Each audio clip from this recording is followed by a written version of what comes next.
বিয়ের পর আর দুপুরে খাবার পর এরকমই হয় বস বউদের। এই যে সবাই ঘুমাচ্ছে আর তোমাকে না মানে আমাকে থালা বাসন মাজতে হচ্ছে, তাই না?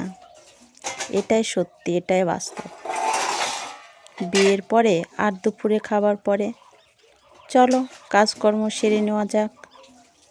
টাটা, সবাই ভালো থেকো, সুস্থ থেকো।